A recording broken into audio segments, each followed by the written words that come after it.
தமிழன் தர்பார் சொந்தங்கள் அனைவருக்கும் நன்றி. எல்லாரும் எப்படி இருக்கீங்க? சாப்பிட்டீங்களா? பாருங்கள் ஃப்ரெண்ட்ஸ், நம்ம ஓட்டுற வண்டி சும்மா சூப்பராக இருக்கும் ஃப்ரெண்ட்ஸ். இதில் ஒரு சிஸ்டம் இருக்குது. அது என்னென்னா க்ரூஸ் கண்ட்ரோலு.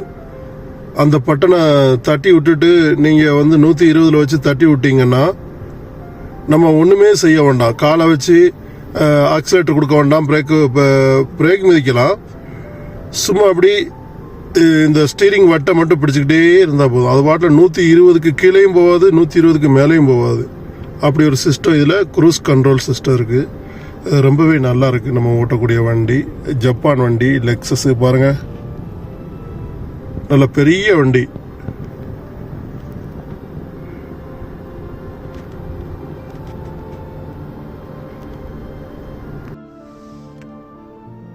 அப்படி முன்னாடி டேஷ்போர்டு பார்த்தீங்கன்னா நமக்கு முன்னாடியே ஒரு பெரிய டிவி ஒன்று கொடுத்துருக்காங்க ஜப்பான்காரங்க.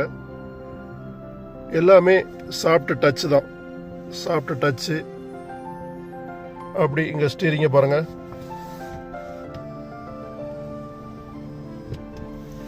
இதுதான் க்ரூஸ் கண்ட்ரோல் பட்டனு. இந்த பட்டனை ஆன் பண்ணி விட்டோம்னா நம்ம ஒன்றுமே செய்ய வேண்டாம், வண்டி வந்து ஆட்டோமேட்டிக்காக போய்கிட்டே இருக்கும்.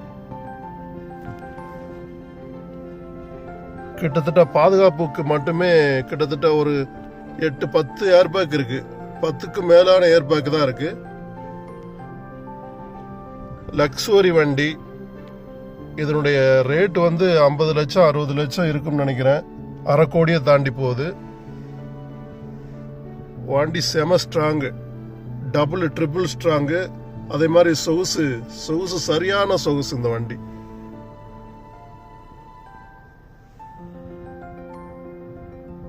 இப்போ உங்களுக்கே தெரியும், நடிகர் விஜய் அவர்கள் வந்து இந்த வண்டி வச்சிருக்காங்க. அந்த வண்டி தான் நம்மளும் ஓட்டுறோம். Thank you friends.